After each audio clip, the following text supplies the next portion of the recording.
My sister told me that I stole my husband from her and confessed to him on her wedding day, so I exposed her to her husband and ruined her life. My sister and I have always been close. Despite the small age gap, she acted like my second mother, so I never doubted her. Let's call her Jane. Let's call my husband Bob and I met at uni. He excelled in academics, sports, and looks and was well known around campus because of that, so obviously, I had a crush on him. Jane also attended the same uni. Because I was new, she included me in her big circle of friends, and he was a part of that. I never made a move because I respected Jane and her friends. I didn't want to cause any trouble or make things awkward. She meant the world to me. Eventually, though, Bob and I became close friends. I grew to like him more. I also noticed that Jane rarely interacted with him, which was odd considering she was close to almost everyone in her circle, but I never said anything. I did end up telling her I liked him, though. She told me not to get my hopes up because he wasn't interested in any relationship. I was crushed, but tried to see him as a friend. He ended up confessing to me on my 21st b-day and we began dating, which obviously resulted in marriage, and here we are now. While we were dating,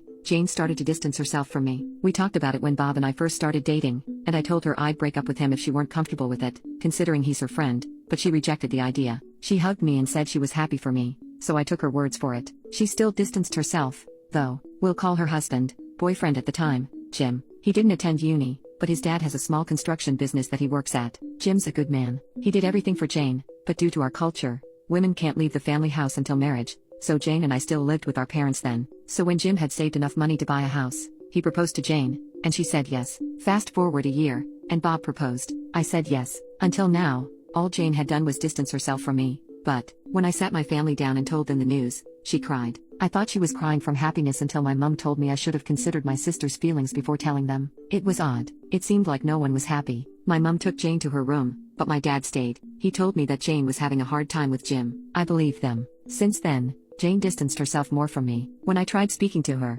she'd reply curtly, and when I brought it up with my mom, she said that she was going through a hard time, so I shouldn't make it worse. So I left her alone. That was until Bob confessed that Jane had been texting him consistently for the past few weeks. He showed me the texts. She'd ask if she could call or meet him. She'd also attempt to text him late at night. The last one was when she sent him photos of her in revealing dresses and asked him to choose the prettiest. That's when he decided to tell me about it. Before anyone says anything, no, Bob didn't lead her on. His texts were dry, and frankly, if I weren't so upset with my sister, I'd say rude. He felt uncomfortable but decided to put up with it because she was a sister. He also admitted that Jane had confessed to him years ago, but he had rejected her. It felt like everything was falling into place when he told me that. She so hurt me that I immediately confronted her when I got home. I thought she'd at least be ashamed, but she said that I stole him from her. What's worse is that my mom sided with her. I've always felt she was my mom's favorite, but she was my favorite too. It made sense everyone loved Jane. I loved her, too. But she betrayed me in the worst way possible. She even said she hated me and didn't want to see me again. No one sided with me, so I packed my things and left. My dad told me that I shouldn't leave because it's not appropriate for an unmarried girl to leave her parents' house. My mom even called me a WH for leaving to go to Bob's place. That hurt a lot. It took a long time for me to get over what they did. When I think about it,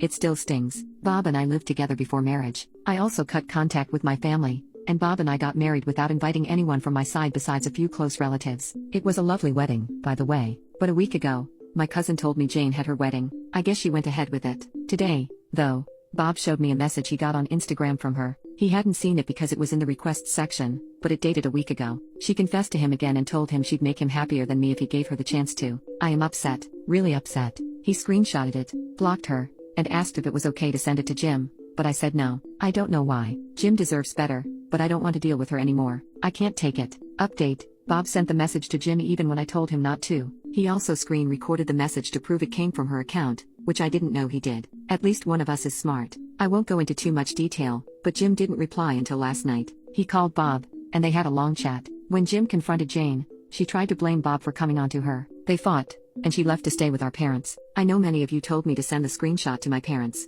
I did. I sent it to my dad, not my mom. I'm sorry, but I still can't find the strength to talk to her, and I don't think I ever will. My dad said he and mom would deal with it and not tell anyone what Jane did. I feel worse now for even thinking he'd side with me. Lol. I don't know if Jim will divorce Jane, but he told Bob not to contact him anymore, so I think we did our parts already. Thankfully, she hasn't come to my house. Bob is my new family, so I won't think about Jane or my parents anymore.